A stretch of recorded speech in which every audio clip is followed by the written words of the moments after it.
But one of the things that was asked George Bernard Shaw that really resonated with me at the end of his life, somebody asked him, if you had to be anybody in the world, anybody throughout history, if you had the power to be born again, who would you like to come back as? And without blinking, he said, I'd like to be born as the man I never was. I like to be the man I never was, that I never became. Seeking to connect with that person. There's another person here that you're looking at. There's somebody else back there. And every chair in this place, there are two people in this place in every chair.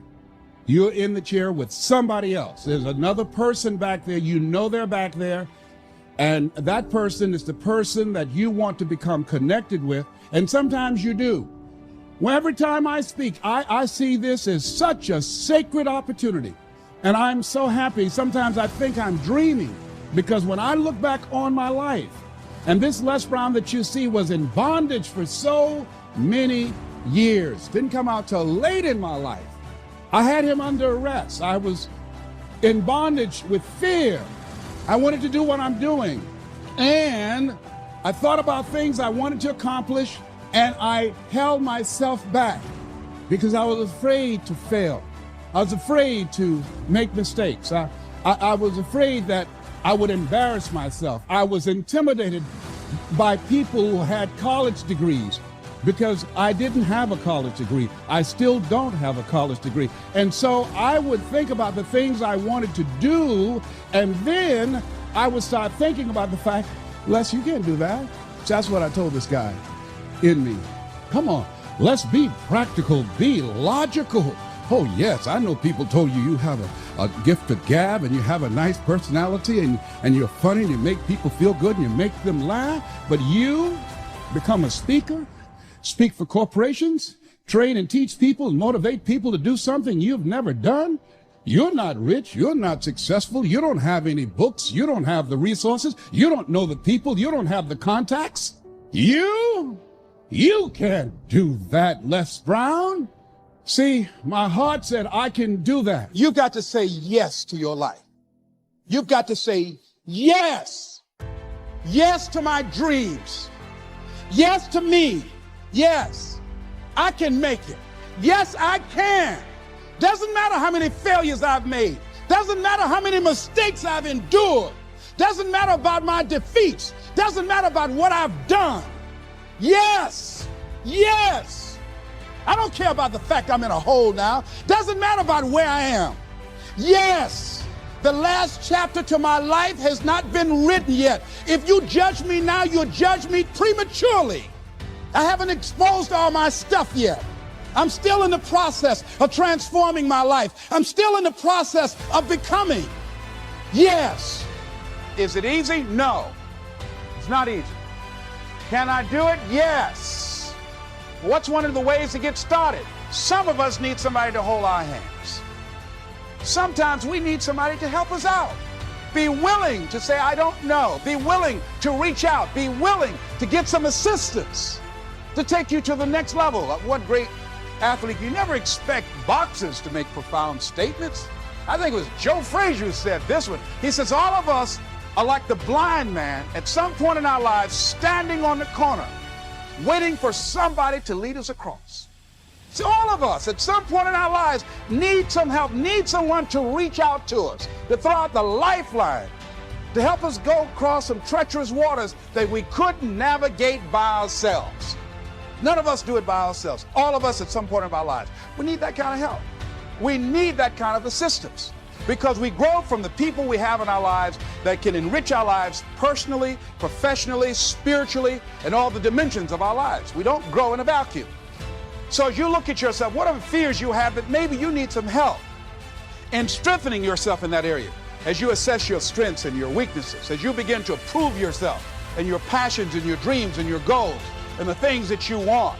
If you decide to experience all of your true potential, as you decide to manifest all of your greatness, as you decide, wait a minute, what else is available to me out here if I decided to experience the fear of rejection, the fear of no, the fear of failure, the fear of standing by myself. What else is available? Of taking a chance, a fear of losing it all. What else is available to me that will bring some extra meaning and value? The fear of people not liking me. You know how many people do things they don't want to do because they want everybody to like them? Everybody's not going to like you.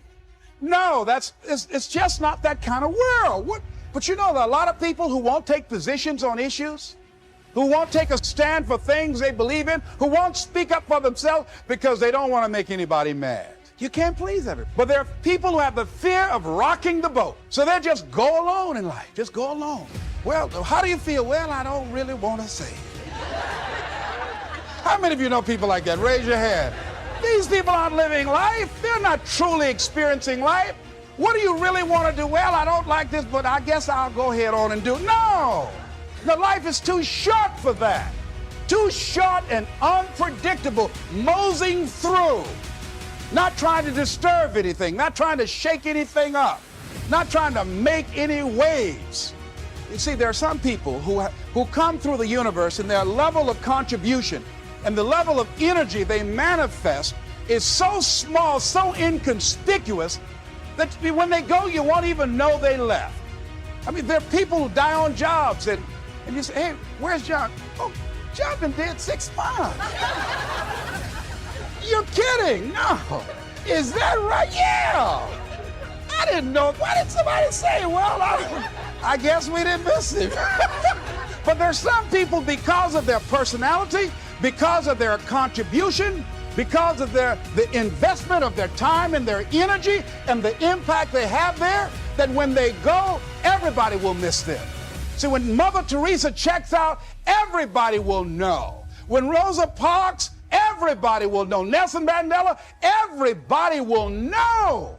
Why? Because of their contribution.